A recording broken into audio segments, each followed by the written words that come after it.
Assalamualaikum warahmatullahi wabarakatuh. Bertemu lagi dengan saya Masar Pasai.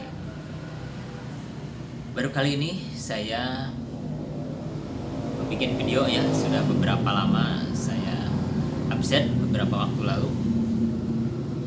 Yang saya bahas kali ini mengenai pandemi saat ini ya, dimana di tempat saya khususnya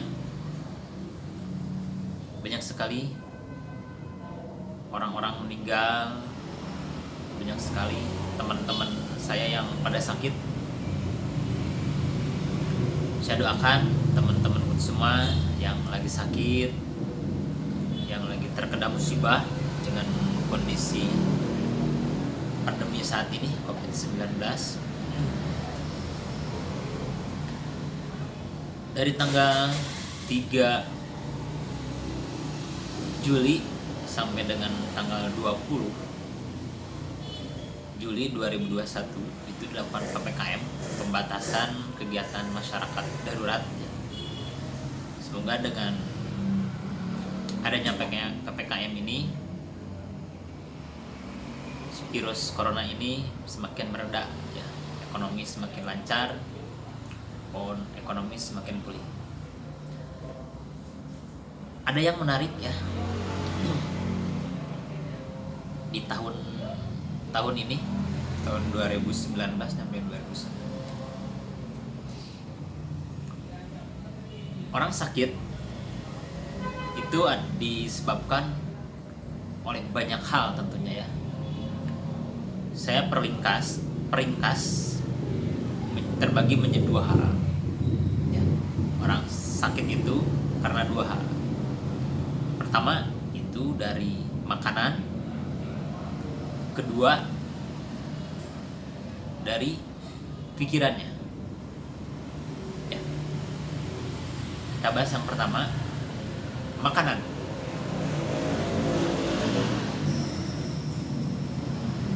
Kalau Anda ke dokter, tentu yang diinformasikan, disarankan oleh dokter salah satunya adalah jaga makanan Anda ya. Itu adalah makanan. Makanan yang bagaimana?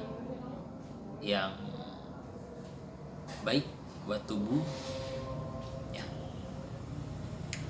Tubuh manusia itu memerlukan nutrisi seperti vitamin, karbohidrat,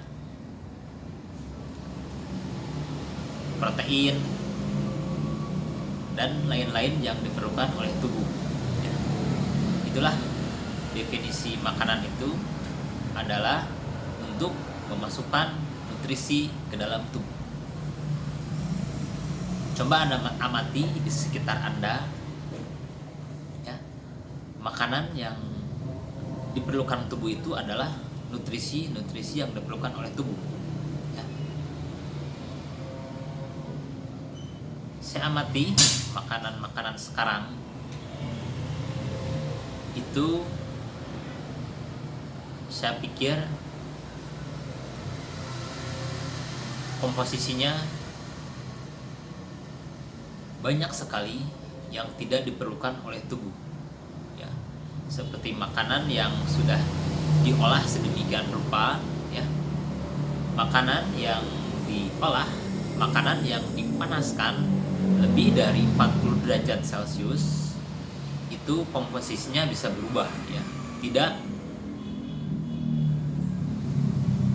original lagi. Jadi si komposisinya pasti berubah, bahkan bisa menjadi racun buat tubuh ya, jika pemanasannya terlalu tinggi, lebih dari 48 derajat Celcius, itu si komposisi makanan bisa berubah.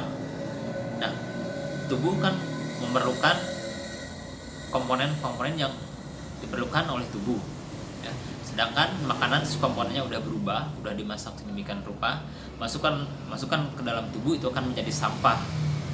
Itu tidak diperlukan oleh tubuh. Jadi makanan yang baik adalah makanan yang alami. Yang alami ini adalah makanan-makanan yang tidak dipanaskan. Ya, itu yang alami seperti buah-buahan, sayur-sayuran, ya. Sayur-sayuran ketika dimasak itu tetap komposisinya akan berubah, ya. Apalagi dipanaskan lebih dari 40 derajat Celcius, itu komposisinya akan berubah banyak. Karena lebih baik makanan-makanan yang tidak dipanaskan sama sekali, ya. Seperti buah-buahan, pisang, apapun makanan yang tidak dimasak, yang tidak dipanaskan, itu baik buat tubuh Anda karena si komponen-komponen di dalamnya tidak berubah. Bayangkan setiap Anda makan, makanan yang Anda makan itu nutrisinya sudah berubah, bahkan bisa sudah menjadi sampah. Lalu kita makan hari, 2 hari, 3 hari, minggu ke minggu, bulan ke bulan, tahun ke tahun, ya. Yang kita makan ibaratnya adalah sampah. Si tubuh kita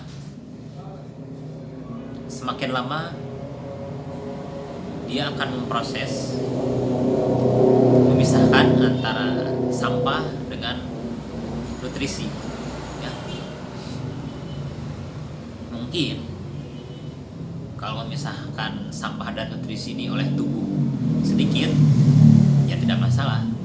Tapi kalau yang dimasukkan itu banyak, over, si tubuh akan menjadi lelah, si tubuh juga akan menjadi capek, ya. Disitulah terjadinya berbagai macam penyakit, berbagai komplikasi ke dalam tubuh kita.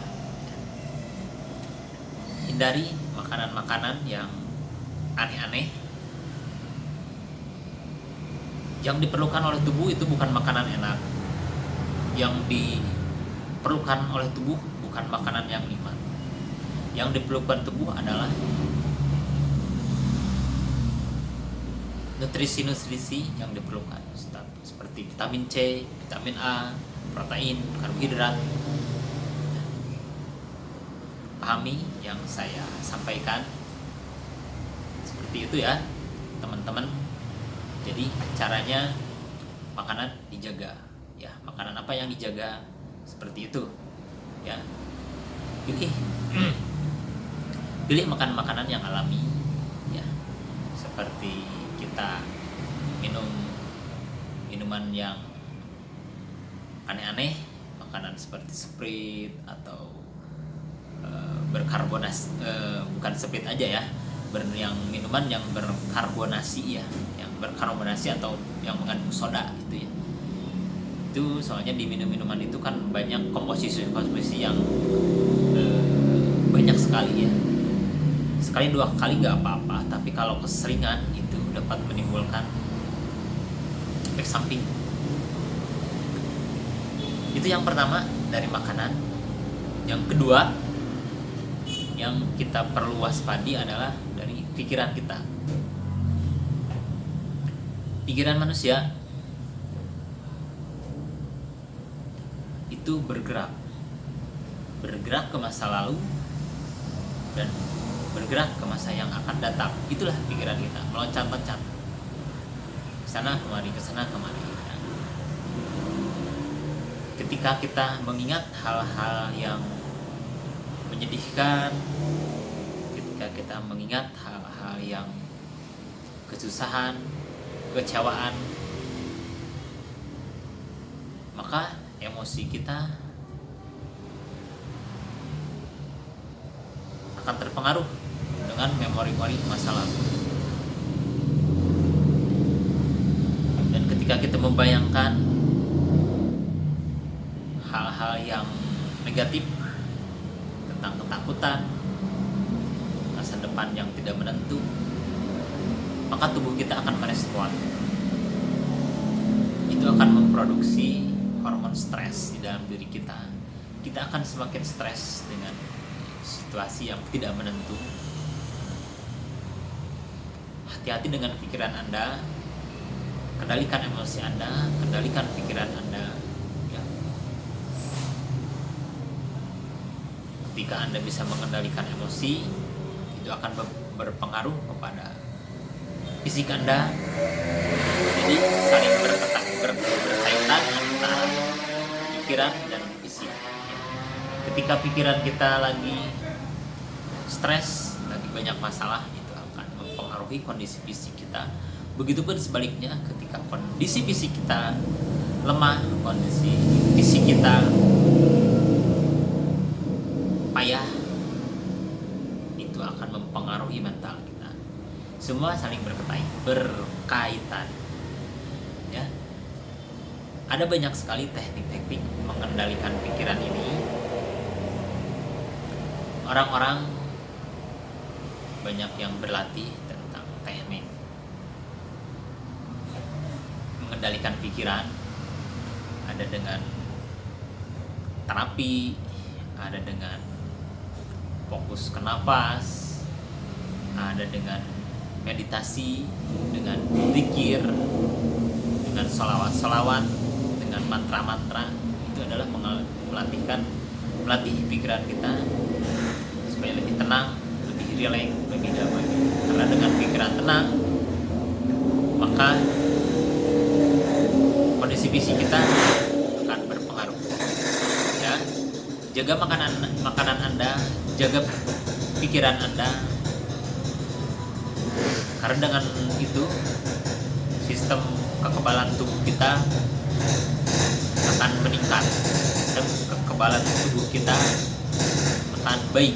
Ketika ada virus menyerang, ketika ada kuman menyerang, tubuh kita dapat mempertahankan diri. Tubuh kita dapat menghalaunya jika ada ancaman-ancaman dari luar tubuh kita. Tubuh kita mempunyai kecerdasan. Ya. Ketika ada bakteri yang masuk, ketika ada virus yang masuk pada diri kita, kalau diri kita fit, itu tidak akan berpengaruh. Karena itu tubuh kita sudah mengantisipasinya. Hanya ini yang bisa saya bagikan pada kesempatan kali ini.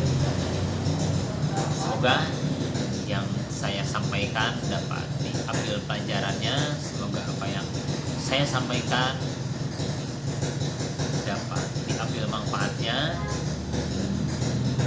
Saya akhiri, semoga kita semakin sukses, semakin sehat, penuh kreativitas. Indonesia, dunia semakin sehat, semakin bahagia. Assalamualaikum warahmatullahi wabarakatuh.